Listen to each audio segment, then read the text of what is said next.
you'll get visible after things totally calm down, right? Meanwhile, your calendar is feral, like a crazy cat, all over the place. Colors, you can't even remember what they are anymore. Your inbox is totally on fire. Yeah, you wish you could set fire to it. And later has been lying to you for years because you know what? The truth is, you are the best kept secret, my friend. You're busy doesn't equal visible. Hard work doesn't magically broadcast itself across the radio waves. Nope. That's why the Brew and Stew Media Spotlight exists. That's right. A collaboration between Nicole Borghi and Colleen Stubbs. One booking, two podcasts, no pitching, no chasing, no pretending you enjoy the outreach. We know you don't. Nobody does. You show up, you talk like the authority you already are. Your message gets heard on purpose to an aligned audience. Stop waiting. Stop hiding behind the busy button and book your Brew and Stew Media Spotlight package now, because staying invisible is a choice and you're not going to do it anymore. You're going to be visible. You're going to be influential. Scan the QR code. Make that choice for the Brew and Stew package.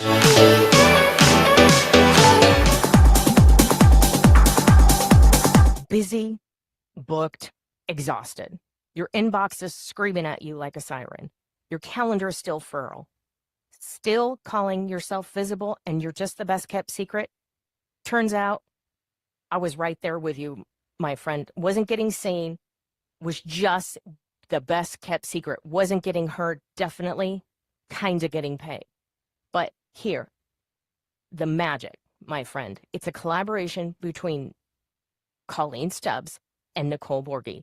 The Voice Lab on the school platform shows you how to use podcast spotlights, summit stages, and simplified, yeah, that's right, simple outreach systems so your visibility actually works. Get seen, get heard, join the free Voice Lab on the school platform, and you're going to get it all. Because if you're working this hard, someone else should know about it. Scan the QR code today.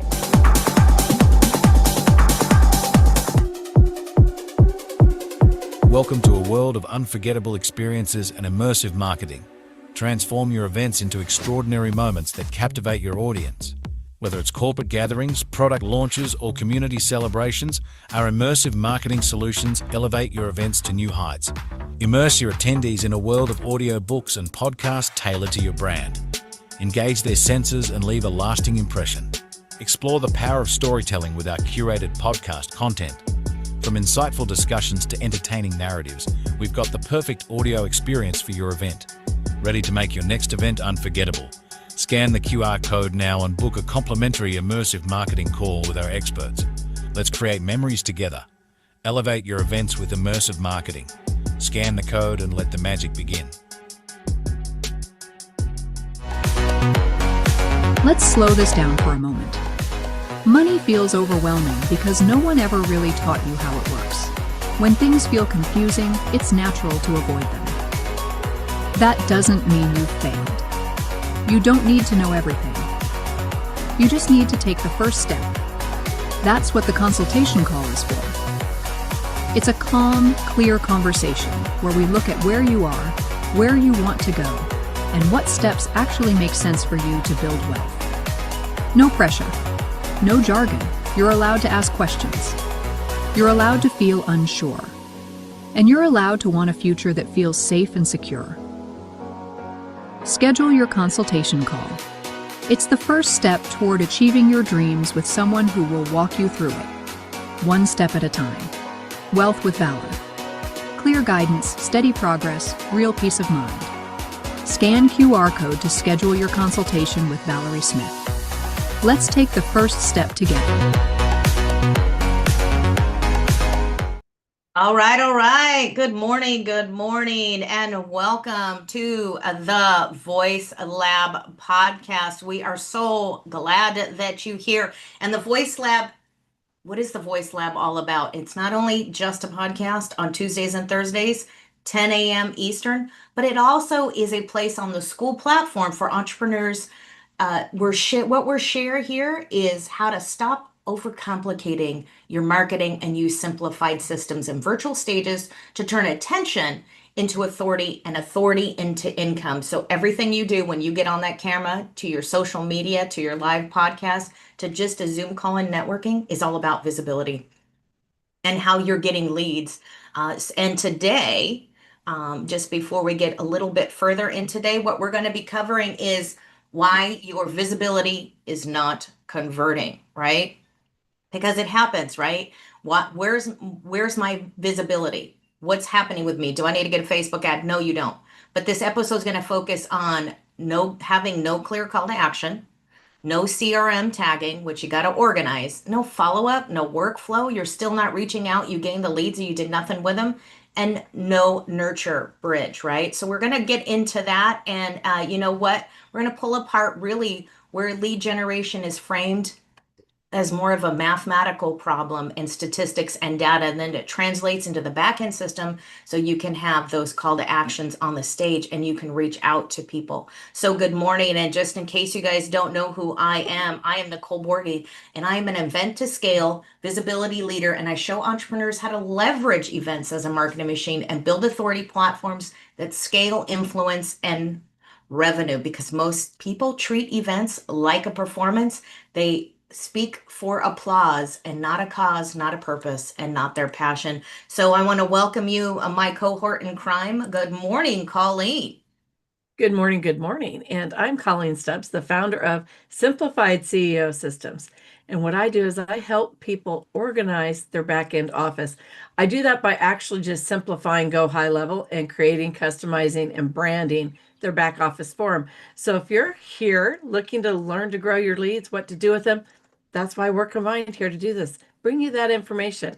We're going to teach you how to tag inside your CRM, talk about workflow, talk about bridging that gap from stage to nurturing, building those relationships. And we're going to really dive deep into that today. I know we're going to go over some of Hormozi's things, and I'm excited to do this with you. You're muted, Nicole.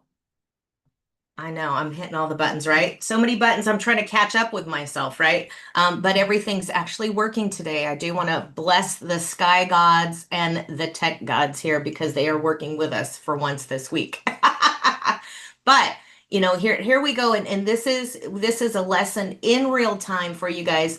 Why am I having a problem with people taking heed in my call to action? Why are they not actually clicking that buy link? Why are they not following up with you on another call? Because probably you didn't follow up with them. You're not maintaining your connections. And we'll get into this. We're going to start with, you know, if you guys haven't read that book, read the book 100 Million Leads.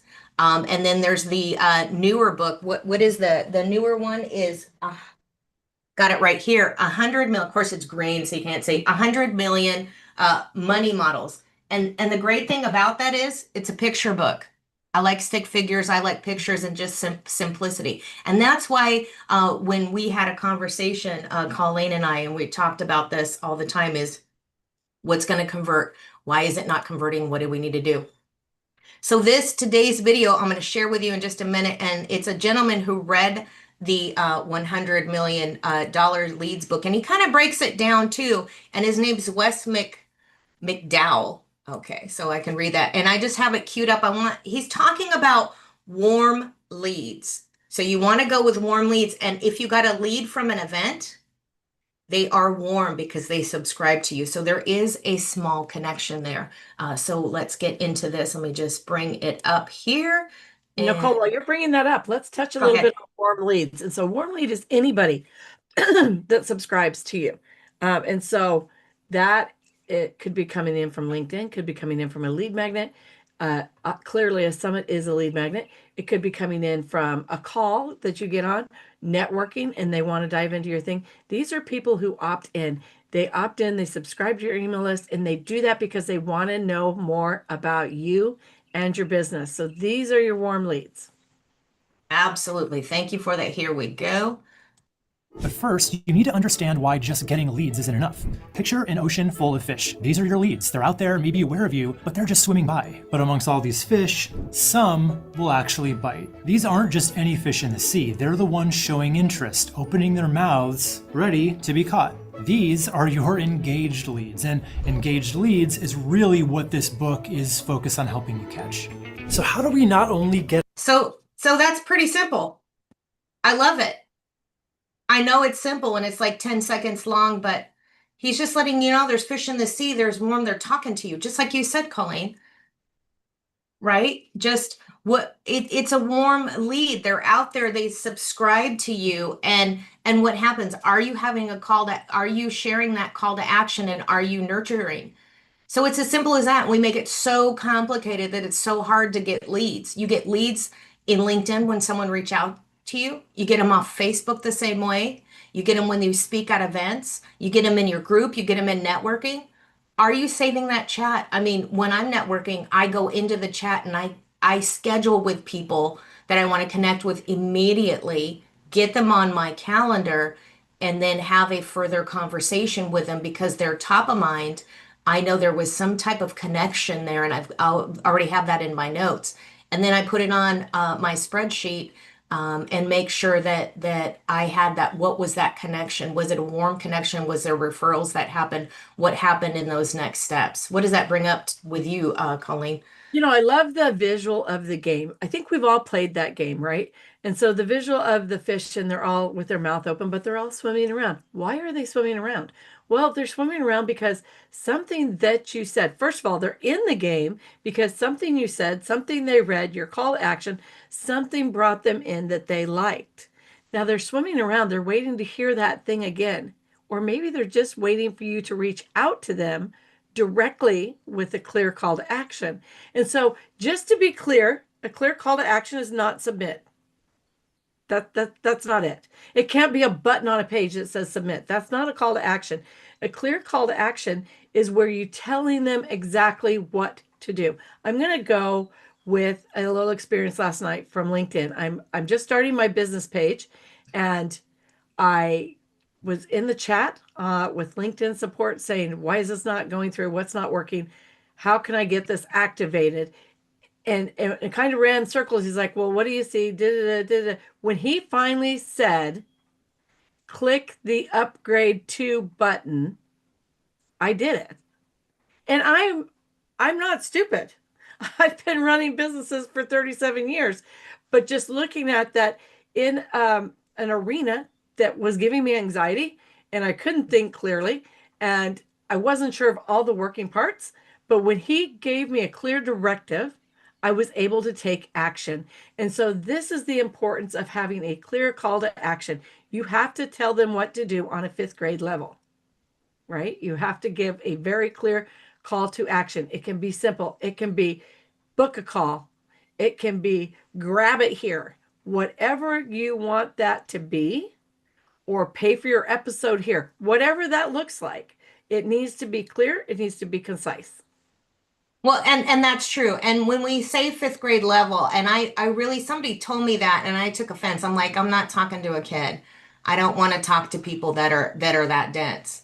But when you change the perspective of people, and sometimes I think it depends on who is saying that, right? It can be very down, like somebody's talking down to you. It could be very patronizing, not in a personal way, but some people, when they tell you stuff as an authority, they get a little bit neurotic or pompous. So when you take that out of the equation, you look at it later and you go, okay, simplify it, make it simple, make it easy, and cut out all the crap. Because you won't say that to a kid. You're not going to add all those crazy nuances to a kid. Well, and the reason that we do this, it has nothing to do with anybody's intellectual level. It doesn't. Here's the thing. Here's the truth. Social media and the internet, all of it, was created to cause confusion, was created to keep you going from this to this to this to this to this to this to this. And if you have to overthink something, you're still going to just skip around. When it is clear and concise and direct, they understand, and there's no thinking. They don't have to overthink it. They don't have to sit and go, what does she actually mean by go to the left and then up to the right and look at the book? What? Why don't we just say, buy the book? Yeah. And that's the thing. So it's never meant to dumb down. It's actually an action against the system that's in place that keeps you jumping. Well, that plus I would like to say this from a different point of view is look, part of that problem, we can get in the conspiracy. I'll put my tinfoil hat on with you. I know, I get, and that's true. But the other thing, and I see this a lot with summits, with virtual events, and I'm sure you see this when you're working on people's marketing management, social media websites, is that it's a system. It's data. It takes time. The good thing is we could do it ourselves. The bad thing is we do it ourselves. And because it is simple, I think it's simple and it's not necessarily easy. We understand without understanding the theory. It's kind of like when I was in law enforcement and people watched, CSI on TV. They watched the crime shows or they took a class in criminology in school. It's different when you're physically in front of somebody and there's a situation. Absolutely different than when you're reading a book because that book can only share a specific amount of information. So when people do stuff, they don't realize, especially towards events, it's at least the least amount that an event is going to take you, whether it's a 3-day event or a workshop, it's going to take you 250 hours if you're building from scratch. And just because you can do it, first, if you just take the amount of time, plus the know-how of building a website, a landing page, doing all the social media, the marketing, the assessment, don't forget the phone calls, don't forget the customer service, and the relationship you're building with the speakers and the host of the event, the client, and maybe that's you, the client. So if you're doing it yourself, are you looking at that you can do it, but do you really understand the crux and the theory behind what you're doing, why you're doing it, and why you're executing that? Nonetheless, we haven't even gotten to the goal part of it yet. So there's a lot to unpack, but when we look at it just very simply, it can be simplified, but perhaps we need to work on why you're doing it. And we don't have the apprenticeship. And yesterday at the Voices of Women conference, I heard this lady say it. She was talking about mentorship. And when I was hosting, we were interviewing, and it was like we had the conversation and got a little deeper that we neglect some points of mentorship and think that we can go from not being apprenticed, not having been taught, reading a chapter in a book, maybe a paragraph, watching a 5-minute YouTube video, and now we're an expert. Mentorship and apprenticeship, just like what we're teaching today, is it's more of a kind of a lesson.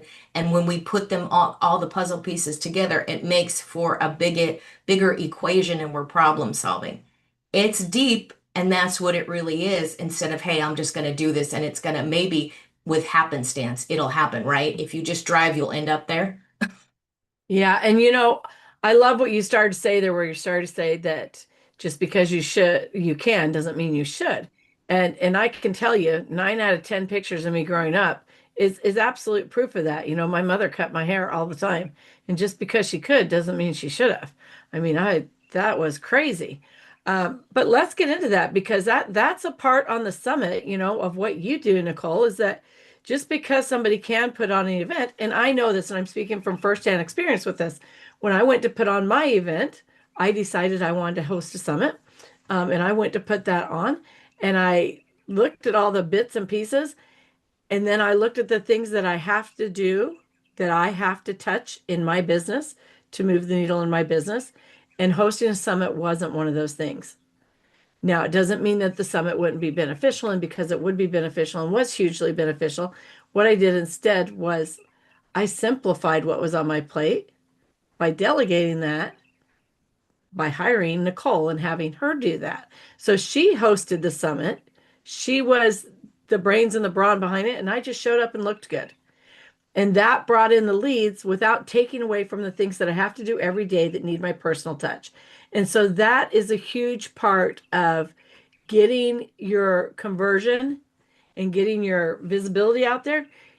Get visible on the stage and then convert. But if you're trying to do all the things, you can't focus on the things that you should be doing. And one of the things you definitely should be doing, especially after a summit or wherever your leads come in from, part of this can be automated, is your CRM tagging. And why is that important, Nicole? Well, I'll tell you why it's important.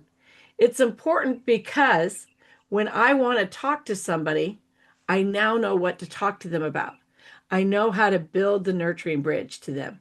I can go back and say, oh, you were on the CEO Hacker Summit. And on that summit, we talked about, and I can revisit those things. I can revisit the pain points. I can revisit the solutions that were in that summit.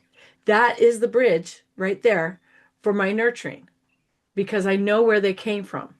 If they came in from LinkedIn, then I know that and I can talk about that, right? And so that is, and they don't get lost then.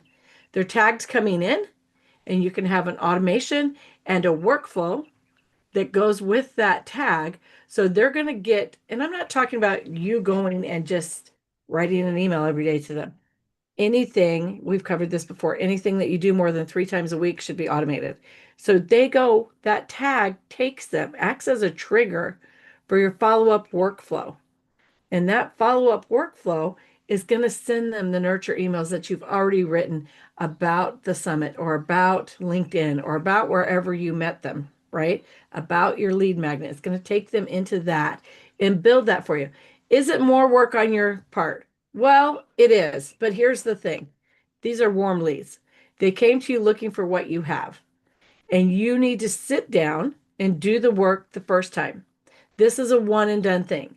Do the work the first time, and then in your process, and we'll come back to this, in your process, in your sequence of emails that are going to go out in your workflow, there need to be many touch points, inviting them to your group, inviting them to your workshops, inviting them to read your blog, inviting them, just sharing an article with them, but different touch points in there, right? And so it's a whole process, but when you know how they came in, you can tag them accordingly. They go into the correct workflow that you already have set up in advance because you've taken the time to sit down and do it correctly, get it all done. And then you show up and shine. And on those days when you're resting after the work, after your summit, like yesterday, Voices of Women was 12 hours. So maybe today we need to rest a little bit, you know? Yeah, it was 12 hours, and it's going to break a world record. I hope. And yes, absolutely. So women with women, and there were so many tracks in so many rooms, and they did such a great job in keeping that together. Mona has to leave. She was in here. She says she was invisible. And she does say that's great info. She's learning something. And we did meet Mona at one of the networking events, and it was so, glad to see you, Mona. Have a good client call. But that's it. It's you're invisible. Are you just letting that go out to the fish in the sea? Is it waste? Is it food? Are you just talking to air? So what are you doing? How are you connecting? There's a lot in the back end. There's a lot that happens in the back end, and people think they just show up. And on the workshop yesterday, which I took a break from a 12-hour summit, I know, and to have a workshop on top of it, but that's just the way that it worked, because those had already been scheduled. But hey, when you're called to do something divinely and you want to show up and support, because that was pretty cool. We're gonna do the most women on a stage in one event, on one day in a 24-hour period. So that's massive. But in the workshop, the other thing was, are you converting your leads? And this is exactly what we're talking about today is, what are you converting, and are you converting? And is it something that people want to hear about, and what are you sharing? So when we talk about this, it's basics. It seems like it's so basic, and people are like, yeah, I know. But then why are your emails not converting? What are you not getting? So when I sent that out and I recreated a new workflow for that workshop, thank goodness, and it actually brought people in and did get them to buy the Authority Blueprint. So recreating that, going in to make sure that even if it's an old workflow, is it updated for the subject you're speaking on now? The workflow to get people in. So, and that the workflow behind the scenes is getting that together to talk about the engagement. And then you've got another one to nurture. So it goes from one to the next. But what does it do besides nurturing people is it doesn't make you, you get busy doing your business. And like you were saying before, when you did the summit, Colleen, it was like you knew that all the parts and pieces were together and you could just go do your business. It hinders business, and then people wonder why people get lost or what happens. And it's like, look, we have to have a system and we have to have some type of connection. So that part where everybody's like, I'm going to unsubscribe. You really shouldn't unsubscribe from people that you're networking with because you want to know what they're about. Maybe today it's not as important as it will be a week from now. So just put everything in a folder. Let's talk about that engagement. How are you going to engage if you're not willing to engage in other people's emails? What makes you think that people are going to engage in yours? I think it's an energetic exchange because it's bad business in a long run. I would agree with you. And I think one of the things I wanted to circle back to that you said that were talking about your workshop yesterday and saying that there was some interaction there and you went back and you had rewritten your workflow. And I think that when you get in front of an audience, let's use Nicole's workshop, for example. Maybe Mary had a couple different questions in there, and maybe Sam also had a couple different questions.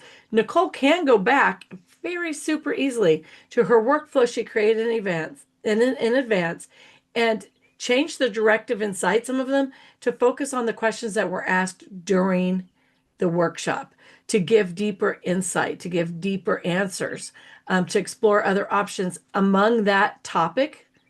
So it's super easy to go in and edit that. And you're probably thinking, no, it's not. It's not even super easy for me to create an email. I get it. I was you. And so I've created a system that simplifies that. And part of what I teach my clients is how to clone and edit everything easily. In 20 minutes, you can clone and edit a landing page. So imagine how quickly you can do this with your email sequence. But it is so important to make sure that those emails are relevant to your audience. So the people who came in Nicole's workshop yesterday, maybe let's say that it was called Workshop A. They're going to get tagged as Workshop A. And then in those emails, she can just open them and talk about exactly the problems, the questions that came up in that workshop. She can do it super easily. And then they go to the direct people. Those people have registered, their emails are tagged and linking them to that workflow. So it actually is fairly easy once you understand it. I think that people get overwhelmed. We have a lot going on. And so just understanding is huge. But when you understand that you have to be visible somewhere, they've got to see your stuff, right? You have to have a clear call to action. And when they take that action, they need to be tagged. And usually that tag can be automated. And then that tag triggers the workflow that takes them into the nurturing bridge. Does that make sense? Yeah, it makes perfect sense. And the thing is that when we get overwhelmed with the emails is because we don't know where to start. That's true. And so, Nicole, you've heard this a million times and you're probably tired of hearing it. What I tell my clients to do is to take a pen and paper. I don't even want you to take your laptop. Just take a pen and paper and go sit in your happy place, not at your desk. Go sit where you're happy. I don't care if it's a cafe outside, having a cup of Java, whatever that is, go sit there and write as if you were talking to your best friend, explaining to your best friend why they need what you have, how it benefits them. Write out that email about what you have, sharing that information. And then on the next email, I want you to take and look at any question that your best friend might have for you. Anything they're going to say, no, but this. Okay, well, go address that in the next one. And then they're going to say, well, I don't know, because what about this? Answer that question in the next one and fortify it. What do I mean by fortify it? I mean, grab articles that support it, grab facts that support it, put those in there. If it's your blog post, if you have a group where you're like, look, if you want to dive into this more, jump in my group, put that in there. These then become interactive emails, which is increasing your touch points. That's also building your relationship with them. And so that's how that flows. Yeah, and when we're looking at that, it's really who are you talking to, how are you talking to them, and what are you saying, right? So it is that simple. When you make this, when you're taught to write an essay in school, or you're thinking about what do you want people to do? It's always going back to your goal and your call to action. Where are you ending up at? Where do you want to end up at? And who's your audience? Normally, a lot of times the avatar is someone that is you. So you have accomplished something, you've grown, and now you're the mentor thinking back, or there's a product that you have and a group of people that you support. So once that is definitely refined, and it's constant upkeep. Every week I go in and there's a prompt or a program that I'm looking at, not just within conversations, but looking at chat, going through chat to outline stuff, to make sure that I'm going, I'm keeping the metric and I'm following the path so I'm not getting lost. But you really do need to have that together. I'm working on a summit now with someone, and every day it's a new video for a summit. Every day it's a different email. Every day the graphic has changed. And the problem with that, and it's a challenge. So it's definitely talking to people, like kind of like decorating your house. What color palette do you want? Where do you want the furniture to go? Sometimes you buy the furniture, you go in there and you're positioning it. Is it in the right position? You may need to move it. So that means that if it's going to change, that there needs to be updates, and there needs to be conversation, and there needs to be engagement. But there also needs to be a point of, hey, this is what I'm prepared to do. This is how far I can go with you. This is the time I have to put in with that. So you also have to be able to have boundaries and structure of where you're going. And as the owner of your business, you need to know that's what you do. That's what you do as a leader. Or do you need to call in another person? Or maybe you need to revamp the whole project and say, we're going to have to extend it a little bit longer, because of the time crunch of these changes. And these changes aren't just simple changes, they're large changes. And if you don't have a structure in your event, you don't have a goal for your event, and you don't have parameters or boundaries, it's going to take twice as long. And that is why we feel like we are procrastinating. Sometimes you're really not procrastinating. Sometimes it's that you're not looking at, maybe you've changed your perspective. Maybe your call to action has changed and it's fluid. Maybe it needed to be changed because you started to put your emails out there and you did your outreach and you went, that's not quite my audience. And like you said with the workshop, those questions that were asked in that workshop yesterday, I'm going to retweak my workflow because I can realize that, hey, I can make this a little bit better. I can level it up. I don't want to totally change it and recreate the wheel because it was successful. So what was successful doesn't need to be tweaked, or do I just need to keep running that workflow until people see it and it's repeatable? So with that being said, you might not be procrastinating. You may be disorganized. You may be busy being busy, but let's tell the truth in that. Sometimes it's that you are so scattered and that so many changes have been made that you didn't realize. Let's look at it like this way, like a bridezilla preparing for the big wedding, right? She wants the cake, she changes her shoes, she changes her dress, she's never happy, she's constantly moving. Nothing's ever going to be completed. And just think about the staff supporting or making the guy making the baker making the cake, the person organizing the event. It's the same thing with a virtual event. You cannot do it all. You need a team in anything you do. And that's the reason you need that, because you need somebody to A, hold you accountable, and B, go, that's not really going to work. Right? Right. And I think that, let's go back to your structure, really being able to articulate your structure is key as well. And that can be done through your emails, through your nurture sequence. It can also be done in one-on-ones, especially so when they get partway through your emails or your workflow and they reach out to book that call or to take advantage of your services, you need to articulate your structure, and you have to be confident in doing that and saying, this is what I can do. These are my boundaries, that kind of thing. Those have to be, and I think for so many of us, we know what they are. And so it's odd to have to vocalize that, but you do need to vocalize it, and it just brings so much clarity. And you know what? Even some people may fall off the wagon and be like, yeah, no, I can't work with you then. That's okay. There are other people, and you only want to work with the people that are going to be huge fans. So Yeah, who are going to be your huge fans? Who are you going to support, and who do you want to support? So it would be a catastrophe incident. It would be catastrophic, and it'd be a super cluster.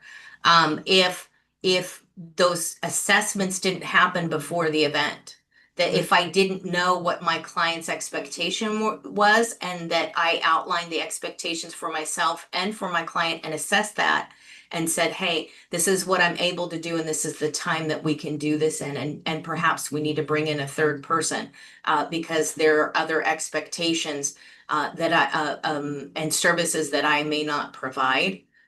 So you need to look at that and you need to be honest, and that's why it's constant email updates. And you need this, and when you're doing email updates and you're doing phone calls, just think of it in your workflow. You still need to update. People talk about communication. Well, nobody's communicating. Are you listening to how they're communicating? They may be communicating with you like, hey, it's a private chat. I see you in a network. Hello, how are you? Just want to say hi. How's it going? Just test the waters. Or, your communication in the room. Are you listening to the speaker, or does something perk up and maybe there's a question that somebody in the room has that may help you understand the person you're connected with? So there's little tells, there's little signs, and we don't look at, there's so much going on that we are communicating constantly at all times. And what are we doing with the communication, and how are we regurgitating and spitting it back out? People are communicating at all times from all places. Are we listening, and are we compartmentalizing it where it needs to go? Maybe somebody's communicating with an email. That's how they communicate. Maybe somebody communicates by text for their business. That's how they communicate. Are you reciprocating, or are you reciprocating, going to their LinkedIn, going to their Facebook, engaging with them, how they engage? Or are you just going, well, I don't want to hear from you today? We have to communicate, and that's engagement. And I think a lot of this is to look at that. Are we changing the way we do business? And are we resimplifying and then saying, hey, do I really understand how this truly works? You don't need to know all the mechanics of a car. Lord knows it's a pain in the butt, or really how to change a tire. If you don't know, call AAA. But that's why you call someone else. You don't need to know how it works. You just need to know that it's working or that it's not working. And so if you go back from that in your business, that's just the thing. Whether you're doing an event or you're doing an email, are you looking at what you do have? Because I'm going to challenge people. I'm going to say you're not procrastinating. I'm going to say you just don't understand how to reorganize. I'm also going to say that it's time to let go of thinking that we need to do everything alone, because you really need a team. That's true. That's so true.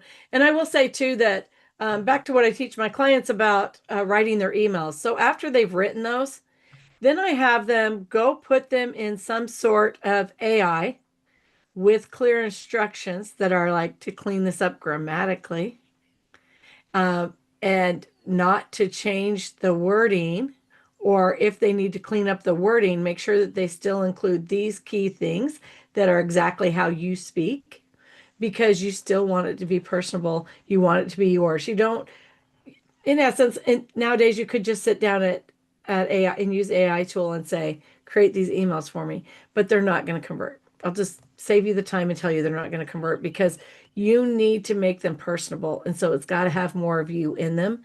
And really, when you can sit down and look at the questions, like Nicole's going to do, the questions that came up in her workshop, those are going to be the things she addresses. So look at the questions, look at the problems, look at the solutions, evaluate the entire thing, and then write out the game plan in email format, and then put that into your workflow.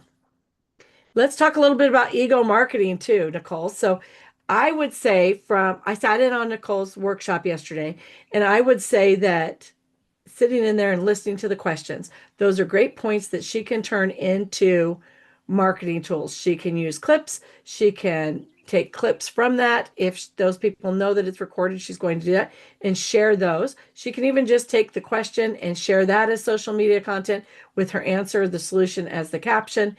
But that is not ego marketing. Ego marketing is when you're going out there and you're putting out everything you want the world to know with no concern for what the world needs to know. Yes. right? And so nobody cares how much you know until they know how much you care about their problem. And so when Nicole turns that back around in her content, whether it's in her emails, in clips, in captions, however that is, in quotes, when she turns that back around and she focuses on that, she is connecting not only with those people, but guess what? Those people aren't the only people with that exact question. She's also going to be connecting with other people with that exact question. And it turns it back into the game of service where she's servicing them, giving them what they need to move the needle in their business. It's not about what she thinks, it's about what they need. Yeah, absolutely. Thank you. And I think that works for all of our clients, right? You want to design a stage, whether that's your media platform, your social media, or your stage is something like this, like a live podcast or pre-recorded podcast, or is some type of virtual event. In any case, the solution is always the same. What you're trying to solve for is it an authority platform? Is it a strategic stage? And it's definitely a visibility engine, and you are influencing your audience. And so if it's egoic and you're wanting to share what you feel you have to share instead of what you're called to share, what your audience really wants to know about. If you're saying my audience isn't listening to me, they're listening to the wrong things or asking the wrong questions, that means that's probably not your audience. So looking at that way, and the stage as an industry, and it's your leverage, and it's really designing the stage that positions you as an industry authority. And that stage needs to be supported by a tech crew. And your tech crew is the people that do the video editing, the people that do your CRM, the people that do your social media marketing, build your website, host your event, run your stage. How are you positioning yourself? And that is really where you want to be. And you need to shine, you need to show up and shine and understand what you're talking about and come back to that each and every time. Is because the real question isn't, should I host an event? It's really, what stage does my message deserve? And you're building out for that stage to make sure that it's not selfish, that it's a self-fulfilling prophecy, in a sense that you are looking at what is going to support you the best and who are you supporting. So making it cyclical in that way. Absolutely. So let's just recap from this week. We talked about why your visibility isn't converting. We talked about how to create a clear call to action, how to tag in your CRM your warm leads, how to create follow-up workflows that will serve as a nurture bridge for your audience and turn them into clients. And next week, Nicole, I'm excited for next week. Next week, we are talking about outreach strategy, right? Setting the stage as outbound. Stop waiting for invitations. So we're going to focus on pitching yourself to summits or podcasts, building a converting speaker one sheet, which I love because I just did a deep dive into that a couple of weeks ago. And then outreach that doesn't feel desperate. Yeah, you don't want to beg for it. Whether you're trying to get on the stage and be a TEDx speaker, or you just want to reach out to that perfect client. You don't want to be desperate in any manner. It doesn't bode well. So hey, thanks for watching, you guys. Below are those next events that are being held. And don't forget to look at that. All that's listed in YouTube. If you're on LinkedIn watching us, the events are listed under events on my LinkedIn page. Remember, there's the Revenge of the Nerdpreneurs, which is coming up, and it's really leading the tech rebellion and how to utilize tech, automate, delegate, so you can be very creative and we can get ahead of the game on the AI. The authority code, how leaders influence, it's really on a soul-led level. And the one that's coming up really shortly is Plot Twist, a Gathering. And that is always where stories become voices and authors take the stage. And thank you so much, folks, for watching. We'll see you next Tuesday. Bye-bye, bye-bye.